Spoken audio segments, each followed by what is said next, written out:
நண்பர்களே வணக்கம். இப்போது கல்லுக்குறி காளியம்மன் ஆலயம் மெந்தகாப்பில் இருக்கின்றேன். வருகின்ற 29, 30, 31 மேல திருவிழா மிகவும் சிறப்பாக நடைபெற இருக்கின்றது.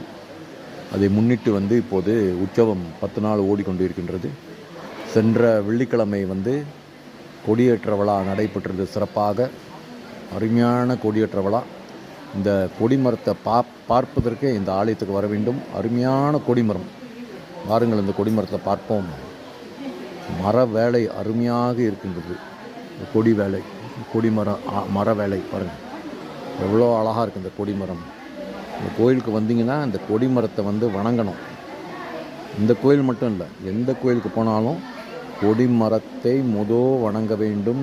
திருநூரை அந்த கொடிமரத்தை பார்த்து தான் இட வேண்டும். அந்த திருநீரை, இதுதான் கொடிமரம். இந்த கொடிமரத்தை பார்த்து திருநீரை எடுத்து இங்கே இருந்து இட வேண்டும். இதுதான் முறை. கொடிமரத்தில் 30 முக்கோடி தேவர்கள் இருப்பார்கள். அந்த ரீதியில் கொடிமரத்தை வணங்கி திருநீரை இதுக்கு முன்னுக்கு தான் நாம் இட வேண்டும். அதுதான் சிறப்பு. நண்பர்களே, வாருங்கள், கொடிமரத்தை ரசித்து பார்ப்போம். மிகவும் அருமையான வேலைப்பாடு, மர வேலைப்பாடு. நிறையா கொடிமரத்தை இப்போது தகடு போட்டு விடுவார்கள். இருந்த போதிலும் இந்த ஆலயத்தில் இந்த கொடிமரம் அப்படியே தெரிகின்றது. மரம் அருமையான மர வேலை, கொடிமரம். ஆலயத்துக்கு வந்தால் கொஞ்சம் நேரம் ஒதுக்கி அந்த ஆலயத்தில் இருக்கக்கூடிய அந்த அழகை நாம் பார்க்க வேண்டும். அந்த ரீதியில் கல்லுக்குறி ஸ்ரீ மகா காளியம்மன் ஆலயத்துடைய கொடிமரமே ஒரு சிறப்பு. இப்போது உற்சவம் நடைபெற நேரத்தில் கொடிமரத்துக்கு அபிஷேகம் செய்வார்கள். அதில் கலந்து கொண்டால் சிறப்பு. பாருங்கள், எவ்வளோ அழகாக இருக்கின்றது அந்த கொடிமரம்.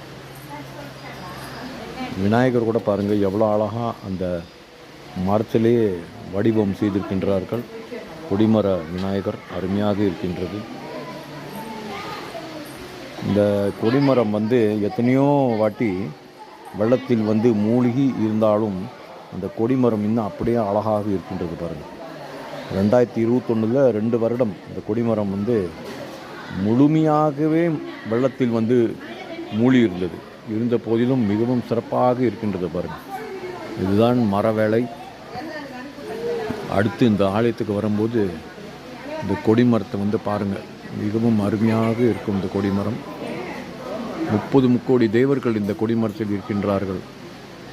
கொடிமரத்துக்கு முன்னே திருநூறு எடுத்து இட்டு வணங்கி அமைதி